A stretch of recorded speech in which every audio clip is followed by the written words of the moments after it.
Hey everyone, and welcome back on the TNCJ podcast. We are a chosen generation. We've been called for to show His excellence. Hey, all I require for life, God has given me, and I know who I am. Donc j'espère que vous allez bien par la grâce de Dieu. Moi de mon côté, je vais très bien. Dans cette vidéo, comme vous avez pu le voir par le titre de la vidéo, la puissance derrière l'évangile, autrement dit en anglais, The Power Behind the Gospel, on répondra à 5 petites questions. La première question sera, c'est quoi l'évangile? Et le texte biblique attitré à cela sera 1 Pierre chapitre 1 verset 18 à 21. La deuxième question sera, qui est Jésus? Je sais que j'ai déjà fait une vidéo parlant de l'amour inconditionnel de Jésus qui est juste ici. Mais dans cette vidéo, j'aimerais juste revenir là-dessus, mais plus en détail, pour savoir en fait, c'est quoi la puissance qu'il y a derrière le sang de Jésus dans le fond. Puis, cela est tout en relation avec l'évangile.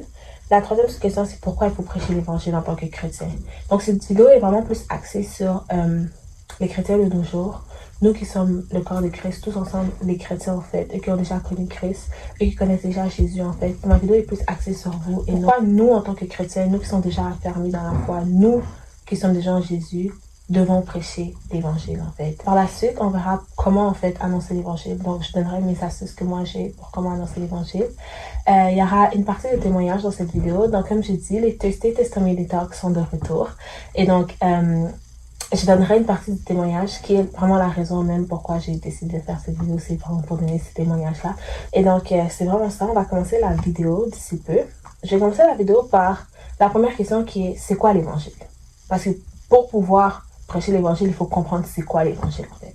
Et je vais directement rentrer dans la seconde question qui était qui est Jésus, mais en plus en détail. Le passage biblique que je veux qu'on passe, c'est 1 Pierre chapitre 1 verset 18 à 21.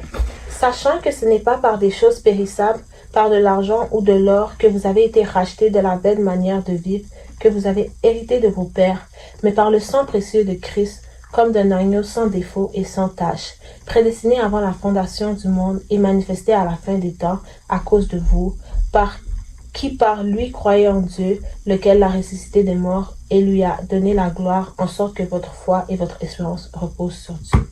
Amen. Et ça, c'est le passage biblique que je veux qu'on reste dessus. Faut comprendre une chose. Certains pensent que pour aller au paradis, du moins pour aller au paradis après la mort, c'est en faisant des bonnes choses. Il y a des moments où j'allais prêcher l'évangile, ou du moins je voyais des gens qui avaient cette mentalité que tu leur demandes comment tu vas en fait, comment tu comptes aller au paradis, comment tu sais où est-ce que tu vas après la mort. Ils vont dire, les personnes diront que c'est en étant bien avec les autres, en donnant de l'argent à ceux qui ont dans le besoin, en faisant des bonnes actions, j'arriverai en fait à aller au paradis après la mort. Or, c'est faux. Toutes ces choses sont très bonnes, effectivement, oui, mais c'est seulement par Jésus que tu peux arriver au paradis. C'est seulement en croyant en Jésus que tu pourras arriver au paradis. Et pourquoi cela? Parce que justement, c'est ce que la Bible dit ici. Sachant que ce n'est pas par des choses périssables, par de l'argent ou de l'or. Donc, c'est pas par des choses périssables du genre, c'est pas par telle chose. C'est vrai que faire des bonnes actions, c'est primordial en tant que chrétien. C'est sûr que c'est très important, mais c'est pas la main cause, c'est pas la cause principale qui t'amènera justement, c'est pas la façon principale qui t'amènera directement au paradis, c'est seulement par Jésus. La Bible dit, c'est sachant que ce n'est pas par des choses périssables, par de l'argent ou de l'or que vous avez été rachetés de la vaine manière de vivre que vous avez hérité de vos pères. C'est pas par les choses périssables, c'est pas en faisant des bonnes actions que cela va couvrir le fait que tu as péché auparavant, tu vois. C'est seulement par le sang de Jésus. Et maintenant la question c'est pourquoi en fait c'est seulement par le sang de Jésus? Pourquoi c'est juste par Jésus en fait, par son sang que je suis racheté? Pourquoi c'est pas parce que je fais? Et c'est pour ça que je veux qu'on retourne sur ce que Jésus a fait pour chacun d'entre nous. Ce que Jésus a fait à la croix pour chacun d'entre nous. Lorsqu'on dit que Jésus nous a sauvés, c'est parce que justement Jésus a sauvé l'humanité justement du péché. Parce que c'est lui qui a pris le sang. C'est son sang à lui qui a coulé pour nous. C'était censé être nous, mais c'est son sang à lui qui a coulé. Et pour comprendre ça, il faut retourner en fait sur qu'est-ce qui se passait avant. C'est quoi qui se passait dans le passé. Il faut savoir que lorsque quelqu'un péchait auparavant, dans le passé, la seule façon pour lui de pouvoir se faire justement pardonner devant Dieu, c'est en faisant couler un sang pur. Donc dans le sens que certains allaient donner par exemple genre des agneaux, des brebis, tout ce genre de choses, mais d'un sang pur. Et lorsque cela coulait, c'est comme si ça couvrait son péché en fait et il était pardonné devant l'Éternel. Et c'est la même chose que Jésus a fait. Pour qu'on puisse voir ça dans le fond, pour savoir cela, il faut aller dans Exode chapitre 30, verset 10. Dans Exode chapitre 30, verset 10, la Bible dit, et je lis au nom du Seigneur Jésus, une fois chaque année, Aaron fera des expiations sur les cornes de l'autel, avec le sang de la victime expiatoire, il y sera fait des expiations une fois chaque année parmi vos descendants. Ce sera une chose très sainte devant l'Éternel. Et justement, il faut comprendre que les choses expiatoires, en fait, ça s'appelle le sacrifice expiatoire. C'est lorsque on laisse un sang pur couler pour justement pardonner de nos péchés, justement. Et c'est ce que Jésus a fait. Jésus était parfait. Jésus était sans péché. Jésus était un homme parfait, justement. Et donc, c'est son sang qui a coulé pour nous. C'est son sang, c'est son sacrifice à la croix. C'est son sacrifice, justement, expiatoire à la croix qui a coulé pour nous pardonner. Et c'est seulement par cela. Parce que toi comme moi, on a péché, nous sommes privés de la gloire de l'Éternel. Mais en Jésus, nous l'avons. Parce que c'est lui qui a pris notre cause. On ne peut rien faire par nous-mêmes qui va pouvoir nous justifier devant Dieu face à un péché, à part par le sang de Jésus. Sachant que le sang de Jésus a coulé à la croix, ça efface nos péchés. Mais ça, c'est seulement si on le reconnaît. Parce que c'est quelque chose qui s'est passé, mais certains ne veulent pas y croire. Et donc, si tu ne crois pas, dans le fond, tu ne peux pas considérer le fait que le sang a coulé à la croix pour te pardonner. Certains pensent que, j'ai trop péché, je peux plus revenir à Dieu parce que mon péché est immense et tout ça. Or, on est déjà racheté. On ne peut rien faire. On ne peut pas dire, laisse-moi me rattraper par mes bonnes actions. C'est vrai que ça, c'est bon. L'Éternel prend plaisir à cela. Mais sans le sang de Jésus, tu ne peux pas être racheté de tes péchés. Et c'est ça qu'il faut comprendre. Dieu nous a déjà donné gratuitement ce sang-là. C'est juste à nous de le reconnaître et de pouvoir marcher dans la sainteté, justement. Mais certains pensent que je suis trop sale pour revenir à Dieu. C'est déjà trop tard. Or, je viens te dire aujourd'hui que ce n'est jamais trop tard. Si Dieu te donne la grâce d'avoir le souffle de vie aujourd'hui, c'est parce que justement, tu as une nouvelle chance pour toi de recevoir ce sacrifice expiatoire que Jésus a donné gratuitement et de pouvoir marcher dans la sainteté et connaître Dieu. Mais si tu ne veux pas le reconnaître, tu ne pourras pas avancer. Je vais te dire, c'est pas par tes bonnes actions, c'est pas par en faisant telle chose, tu vas pouvoir rentrer dans le royaume des cieux, mais c'est seulement en croyant en Jésus, premièrement. C'est sûr que faire des bonnes actions, tout ça, ça va venir. Ça, c'est assuré, ça viendra plus tard, vous verrez. Mais c'est par le sang de Jésus d'abord que tu es justifié. Parce que son sang a déjà coulé. C'est lui le sacrifice expiatoire. C'est lui qui a pris notre cause. C'était nous qui devons la prendre, c'est Jésus qui a pris notre cause à la croix pour nous sauver, justement. Et donc, c'est ça qu'il faut comprendre. Il y a une puissance derrière le sang de Jésus. Il y a une puissance derrière le sang de Jésus. Cette puissance, justement, c'est ce sacrifice expiatoire. Cette puissance, justement, c'est le sang pur. Quand on dit que Jésus est l'agneau immolé qui ôte le péché du monde. Avant, dans le passé, il donnait des agneaux et tout ça comme sacrifice expiatoire pour, justement, se purifier devant Dieu. Et maintenant, nous, l'agneau immolé qui ôte le péché du monde, c'est Jésus. Parce que c'est lui, l'agneau, en fait. C'est lui le sang pur qui est parti et qui est mort pour chacun d'entre nous, qui est mort pour moi, pour mes péchés, qui est mort pour toi et tes péchés. Il n'y a pas un gros péché devant Dieu, il n'y a pas tout son péché, Moi-même, je me tiens debout, j'ai péché, effectivement, mais je sais qu'en Jésus-Christ, je suis sauvée, justement. Et donc, c'est ça qu'il faut comprendre. Jésus, oui, c'est le sauveur de l'humanité, oui, Jésus nous aime, mais il faut comprendre ce sacrifice qu'il a fait à la croix pour nous sauver, pour nous délivrer du péché. Lorsqu'on a cette connaissance, on peut comprendre c'est quoi la puissance de l'évangile. Lorsqu'on connaît cette connaissance, on peut comprendre justement c'est quoi la puissance de l'évangile. Mais je vais continuer. Lorsque je retourne dans 1 Pierre chapitre 1 verset 18 à 21, on vient de lire le verset 18, là je vais dans le verset 19. Mais par le sang précieux de Christ, comme d'un agneau sans défaut et sans tache. Donc ce que je disais justement, c'est par le sang précieux de Christ. Comme un agneau sans défaut et sans tache parce que Jésus était parfait, prédestiné avant la fondation du monde et manifesté à la fin des temps à cause de vous. Donc, Dieu savait déjà tout. Dieu savait déjà qu'il allait envoyer son fils, il allait se faire chair, envoyer son fils unique pour qu'il vienne nous sauver. Dieu savait déjà, il le savait déjà. Et donc, lorsqu'on avance l'évangile, il faut savoir que Jean 3,16, car Dieu a tant aimé le monde qu'il a envoyé son fils unique, afin que quiconque croit en lui ne périsse point, mais qu'il ait la vie éternelle. Il faut comprendre que Dieu nous a tant aimés. C'est lui qui s'est fait chair pour envoyer son fils, justement. Il nous a tant aimés. Et donc, il faut comprendre la puissance qu'il y a derrière cette action que Jésus a causée à la croix et derrière le fait que Dieu nous aime d'un amour inconditionnel. Parce que l'évangile, c'est justement annoncer aux gens le fait que Dieu les aime et qu'il y a un royaume des cieux pour chacun d'entre eux. Mais que s'ils continuent sa vie par les mêmes manières et sans vouloir prendre en conscience cela, ils finiront par périr. Or, Dieu, son but pour chacun d'entre nous, c'est que nous parvenons à la connaissance. Mais on va voir ça plus tard au cours de la vidéo. Lorsque je continue, on dit « Mais par le sang précieux de Christ, comme d'un agneau sans défaut et sans tache, prédestiné avant la fondation du monde et manifesté à la fin des temps à cause de vous, qui par lui croyez en Dieu, lequel l'a ressuscité des morts et lui a donné la gloire, en sorte que votre foi et votre espérance reposent sur Dieu. » Amen. Et ça, c'est vraiment l'évangile. Ça, c'est vraiment l'évangile. Dieu nous a tant aimés, il a envoyé son Fils unique pour que nous soyons rachetés par son sang. Nous soyons rachetés, c'était lui le sacrifice expiatoire, pour que nous soyons rachetés par son sang, afin qu'on puisse justement vivre, afin qu'on puisse croire que toute notre espérance soit basée sur Dieu, qu'on puisse croire en lui, grandir dans ses voies, et que le jour du jugement, ou du moins le jour où Jésus reviendra pour chercher ses églises, son église, nous puissions être prêts et entrer dans le royaume des cieux avec l'Éternel. Donc ça, c'est l'évangile. Le fait que Jésus est mort à la croix, il faut que toute la population, toutes les nations le sachent. Et donc, on a vu c'est quoi l'évangile, et on a vu ce qui est Jésus en profondeur. Parce que pour comprendre l'évangile, il faut comprendre qui est Jésus et ce qu'il a fait pour chacun d'entre nous. Maintenant, je viens me poser cette question. Pourquoi il faut annoncer l'évangile? Pourquoi en tant que chrétien, nous sommes obligés d'annoncer l'évangile? Pourquoi on ne peut pas juste rester comme ça, les bras croisés, j'ai accepté Jésus dans mon cœur, je reste là, puis j'attends le retour du Seigneur? Pourquoi il faut absolument que je me lève et que j'aille prêcher la parole?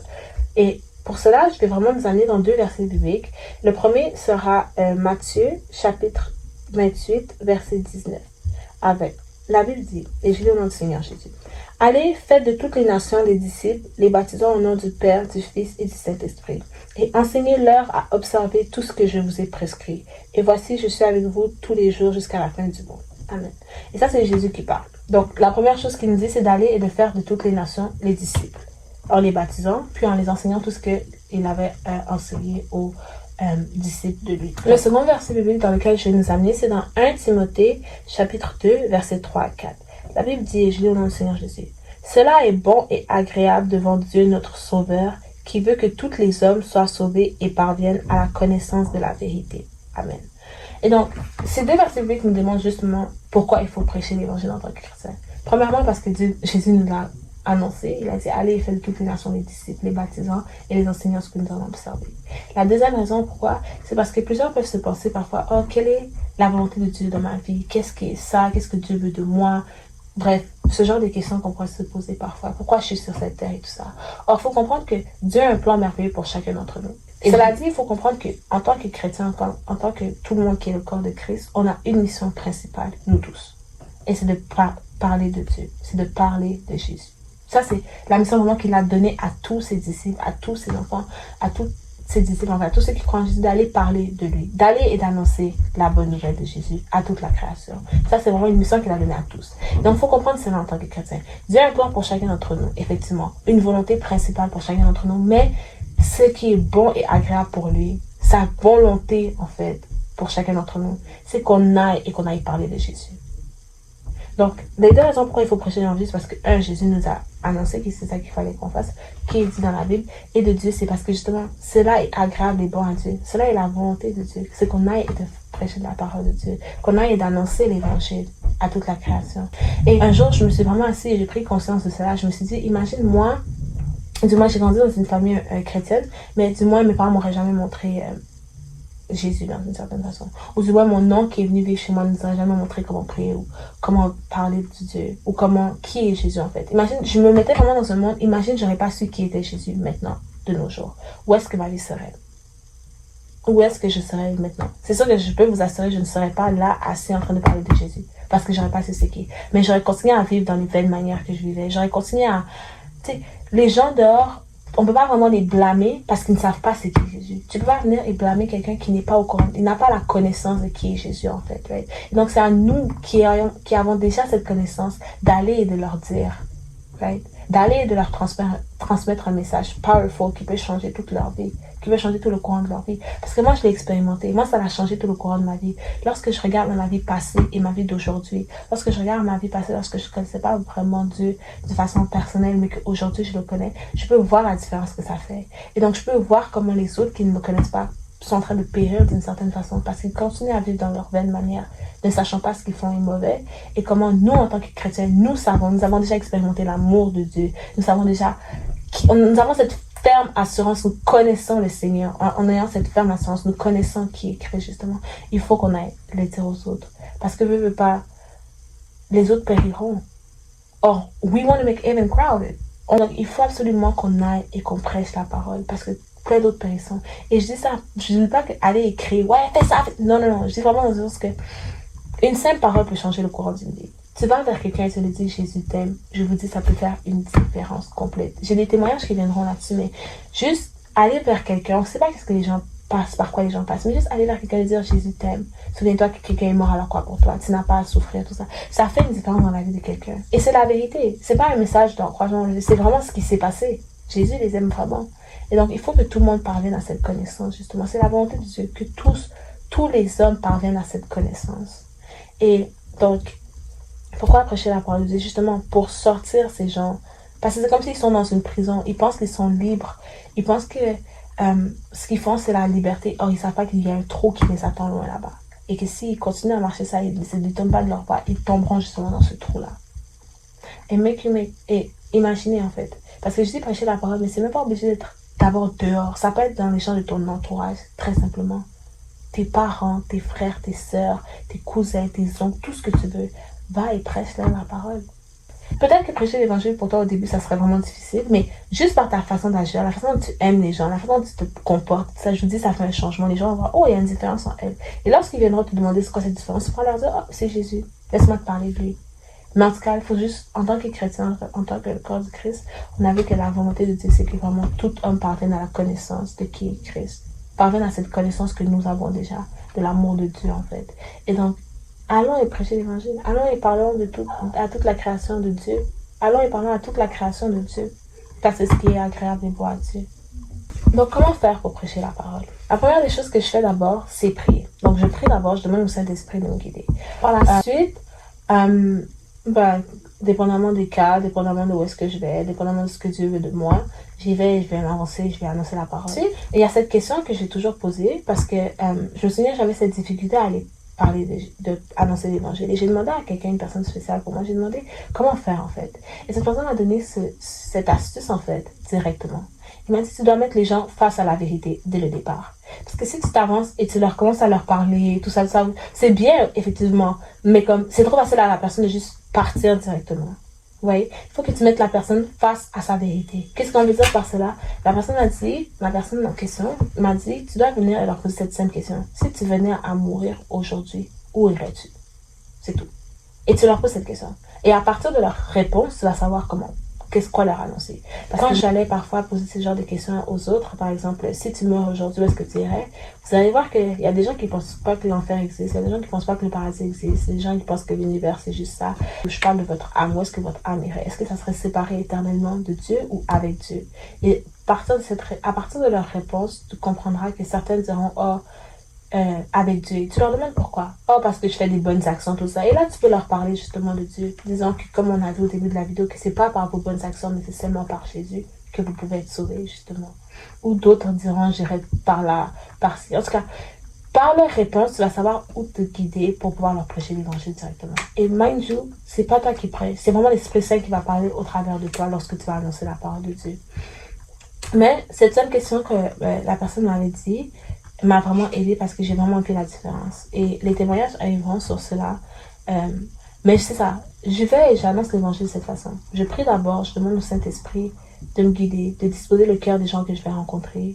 Puis par la suite, lorsque je vais où est-ce que Dieu veut que j'aille, du moins lorsque je me déplace pour aller prêcher la parole, je pose cette question.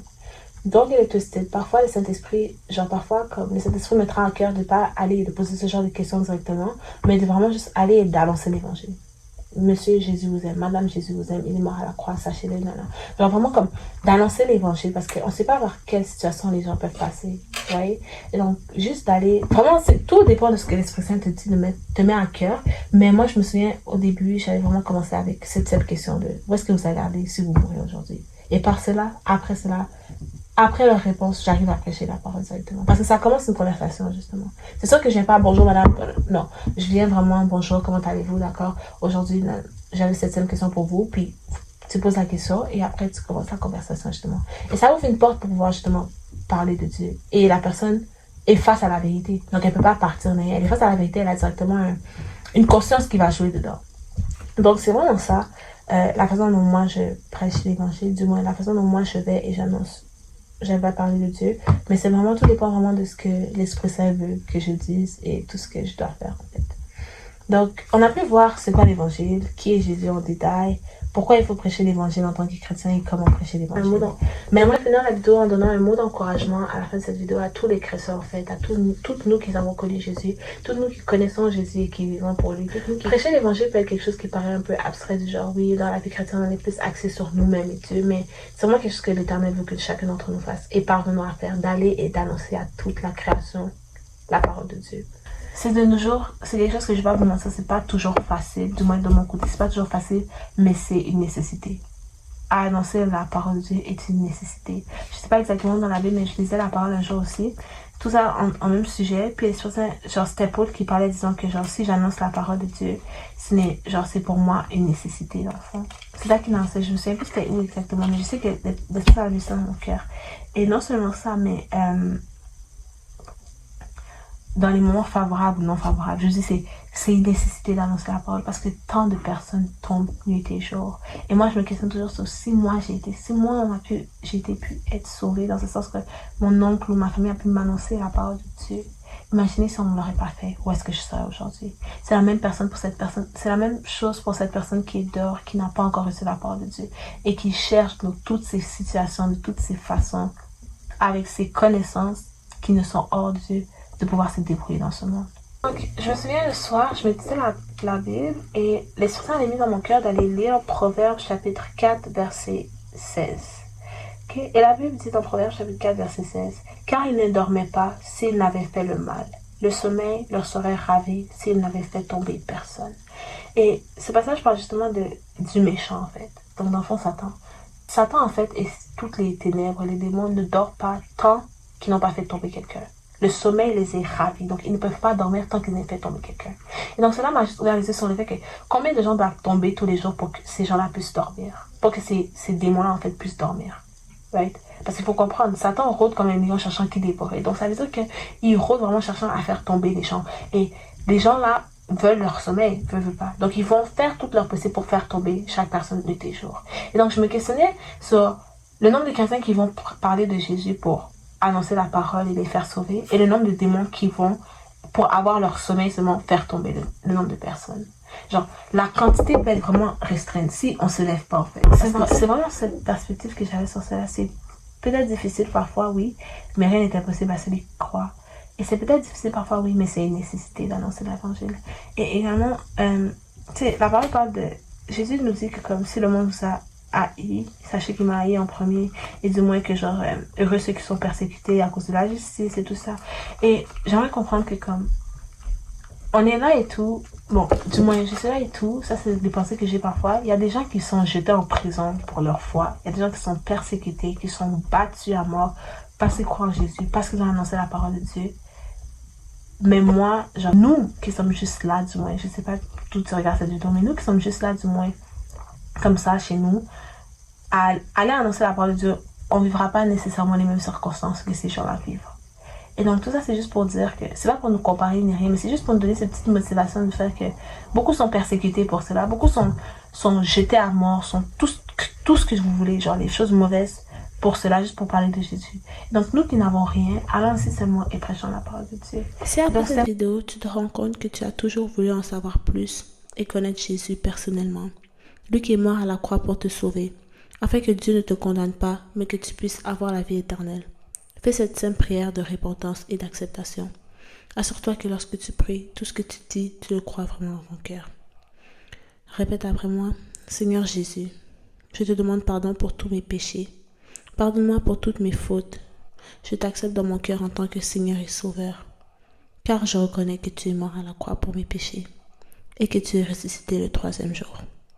Merci Seigneur Jésus. Maintenant que je marche dans tes voies et te rencontre, j'ouvre la porte de mon cœur à toi. Viens et change ma vie. Au nom de Jésus. Amen. Après cette sainte prière, je t'assure que Jésus rentre dans ton cœur si tu as fait cette prière de tout ton cœur et avec foi. Et donc c'était vraiment ça, la vidéo d'aujourd'hui. C'est vraiment pour qu'on puisse comprendre the power behind the gospel, the power behind l'évangélisation, la puissance derrière la parole de l'Éternel, la puissance derrière l'évangélisation. De comprendre encore plus en détail qu'est-ce que Jésus a fait pour chacun d'entre nous. De comprendre qu'est-ce que l'évangile, c'est quoi l'évangile. Et de comprendre également pourquoi nous, en tant que chrétiens, nous devons prêcher, du moins annoncer la parole de Dieu. C'était vraiment ça la vidéo pour aujourd'hui. Donc, that was it for today. God bless you. Bye. Generation, we've been called for to show His excellence. Hey, all I require for life, God has given me.